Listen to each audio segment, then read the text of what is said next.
everyone, my name is Miss Linda.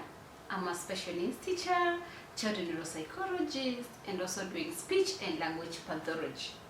So today, this is my third video. So welcome. Please make sure you subscribe. Make sure you leave a comment and a like. We are still on fine motor activities. We started with the first fine motor activity, which was hand strength. And I showed you like almost 5 activities on how to improve hand strength of a child who is struggling with the fine motor. The next video was about in-hand manipulation scale. In-hand manipulation scale is very broad. It's quite broad. As a matter of fact, it's divided into different parts. We have the translation part, we have a shifting part, and we also have what we call rotation part. So I want us, the second video was on what we calling translation. Translation is moving a substance, doing an activity using one hand. And I showed you how to use scissors and help your child use scissors in cutting to improve their in-hand manipulation skill. So we are doing another video today still on in-hand manipulation skills. So I want to show you activities. I told you about Linda, with Miss Linda or with Teacher Linda or with me, we are going to do much. I want to make sure that whatever we use is something that is available and affordable. There are no activities that you're going to buy stuff. You can go to the market and buy them. No. Most of the activities we are doing on my videos, or I will use to demonstrate in my videos, they are things that are readily available. You have been with them in the house, out there, but you have never known how they can be of benefit to your children. Now for this video, still in-hand manipulation skills, the ability to hold something using the fingers and then put it on the palm. I'll start with coins. The ability to be able to pick coins. These are coins. These are 5 bob. These are coin. Being able Kenyan shillings, the coin 5 bob Kenyan shillings, picking it and putting it here. I'm putting it on a tin. So you put coins for your child, maybe even a shillings. Then many of them, then let your child pick. They pick with their hands, like they pick like this. With their hands, they pick like this with their hands. Then when they pick from the ground, they put it well, they hold it, then they put inside. Picking like this and putting it in a container. Picking and putting it. This help a lot as they do over and over. Most of the activity with special needs children, not only special needs children, even with normal children, needs a lot of repetition and redundancy.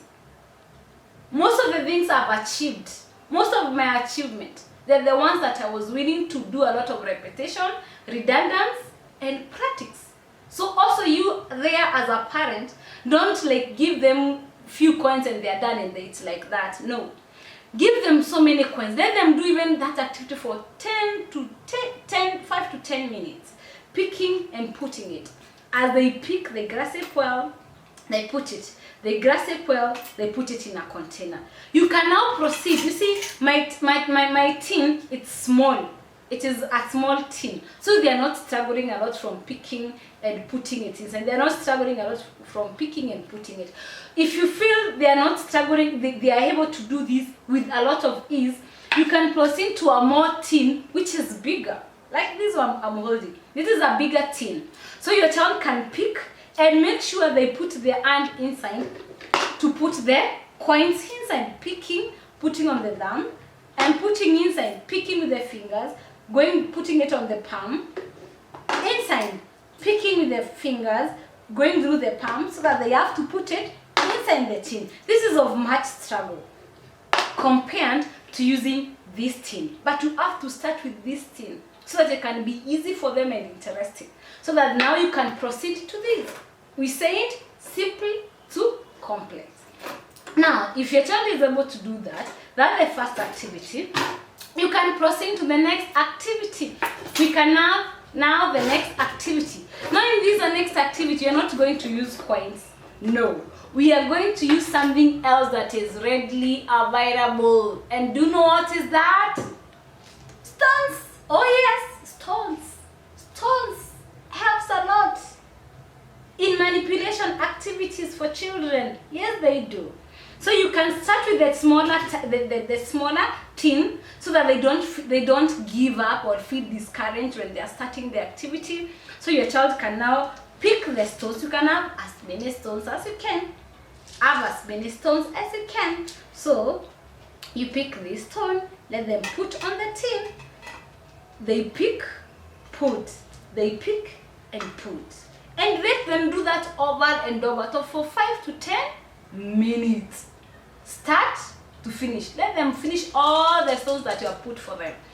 And when now using this tin is easier, when you feel like, now my baby is able to achieve this.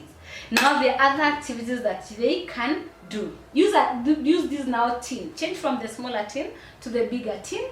This is the bigger tin. Now this one, well, your child will have now to use some more force compared to the first tin.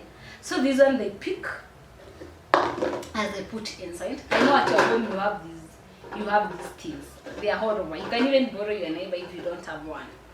Then they pick, they put on the palm, put inside, picking, putting inside. We call these in-hand manipulation skills.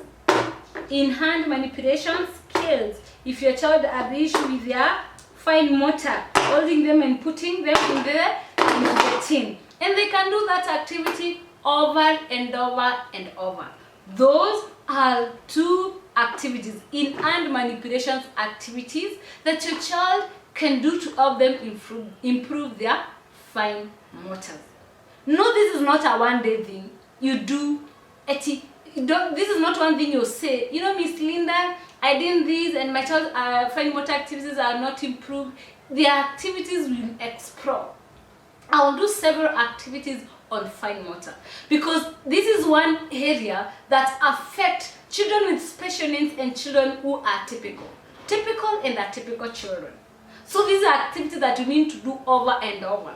Like have a timetable. When your child do like every single day, let them do that activity. It is as simple as that. And these activities work miracles. They do. And you have to be consistent and persistent. Don't do today, fail to do it tomorrow, do after 3 days, you won't be able to achieve anything. Or do it today, then do that activity after 2 weeks, you'll not be able to do it. You don't be able to achieve much. If you didn't want to achieve much, let these activities that I've taught from the first video, you have to follow all the videos to see all the activities that have been showing up, so that you can now be able to write them down and then use those activities to work with your children. I'll still bring the fine motor skills. That is one video I'm going to do so many videos on it, because I know this is where most parents and most kids are struggling a lot. And especially right now that the kids are not in school, or they are doing less of writing, because nowadays the learning is remote learning, and they're doing less of writing. Most of them may end up regressing a lot when it comes to fine motor skills. And I don't want your children to regress. That's why I started this YouTube channel, so that your child can be able not to regress, to be able to move, at least to work on their fine motor, even when they're not in school. Please make sure you subscribe.